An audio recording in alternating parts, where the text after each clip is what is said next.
Assalamualaikum warahmatullahi wabarakatuh.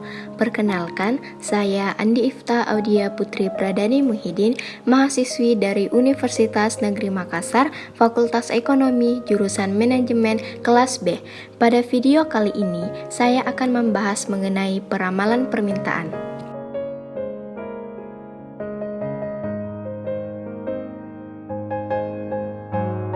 Peramalan adalah proses untuk memperkirakan berapa kebutuhan di masa datang yang meliputi kebutuhan dalam ukuran kuantitas, kualitas, waktu, dan lokasi yang dibutuhkan dalam rangka memenuhi permintaan barang ataupun jasa. Salah satu jenis peramalan adalah peramalan permintaan. Peramalan permintaan merupakan tingkat permintaan produk-produk yang diharapkan akan terrealisasi untuk jangka waktu tertentu pada masa yang akan datang. Tujuan peramalan dalam kegiatan produksi adalah untuk meredam ketidakpastian, sehingga diperoleh suatu perkiraan yang mendekati keadaan yang sebenarnya.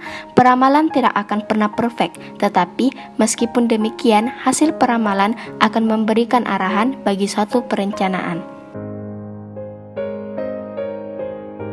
Tujuan peramalan dilihat dengan kurun waktu. Yang pertama, jangka pendek. Peramalan ini meliputi jangka waktu hingga 1 tahun, tetapi umumnya kurang dari 3 bulan. Peramalan ini digunakan untuk merencanakan pembelian, penjadwalan kerja, jumlah tenaga kerja, penugasan tenaga kerja, dan tingkat produksi. Yang kedua, yaitu jangka menengah. Peramalan ini mencakup hitungan bulan hingga 3 tahun. Peramalan ini bermanfaat untuk merencanakan penjualan, perencanaan dan anggaran produksi, anggaran kas, serta menganalisis bermacam-macam rencana operasi. Yang terakhir, yaitu jangka panjang. Peramalan ini umumnya digunakan dalam masa 3 tahun atau lebih. Manfaat peramalan ini yaitu untuk merencanakan produk baru, pembelanjaan modal, lokasi dan pengembangan fasilitas, serta penelitian dan pengembangan. Karakteristik peramalan yang baik. Yang pertama, akurasi. Akurasi dari suatu hasil peramalan diukur dengan hasil kebiasaan dan kekonsistensian peramalan tersebut. Hasil peramalan dikatakan bias bila peramalan tersebut terlalu tinggi atau rendah dibandingkan dengan kenyataan sebenarnya terjadi. Hasil peramalan yang konsisten bila besarnya kesalahan peramalan relatif kecil. Yang kedua, biaya. Biaya yang diperlukan dalam pembuatan suatu peramalan adalah tergantung dari jumlah item yang diramalkan, lamanya periode peramalan, dan metode peramalan yang dipakai.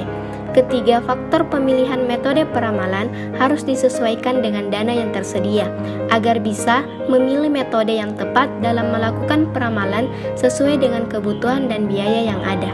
Yang ketiga, kemudahan.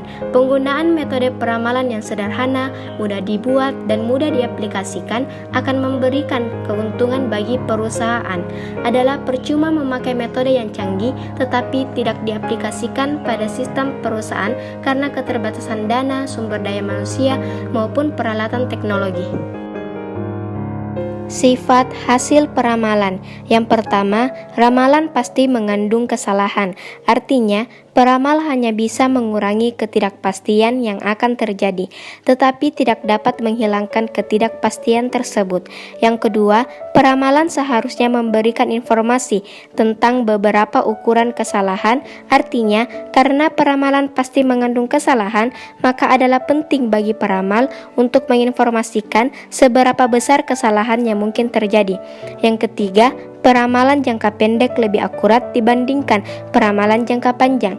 Hal ini disebabkan karena pada peramalan jangka pendek, faktor-faktor yang mempengaruhi permintaan relatif masih konstan, sedangkan masih panjang periode peramalan, maka semakin besar pula kemungkinan terjadinya perubahan faktor-faktor yang mempengaruhi permintaan. Jenis-jenis peramalan. Yang pertama, peramalan ekonomi, menjelaskan siklus bisnis dengan memprediksi tingkat inflasi, ketersediaan uang, dana yang dibutuhkan untuk membangun perumahan, dan indikator perencanaan lainnya.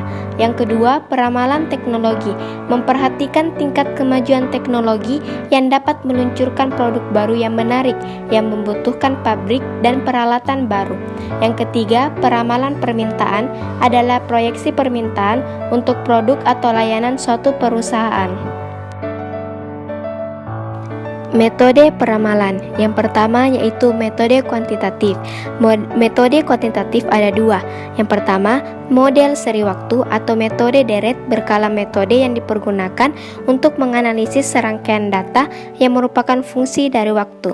Yang kedua yaitu model atau metode kausal, mengasumsikan variabel yang diramalkan menunjukkan adanya hubungan sebab akibat dengan satu atau beberapa variabel bebas. Yang kedua yaitu metode kualitatif.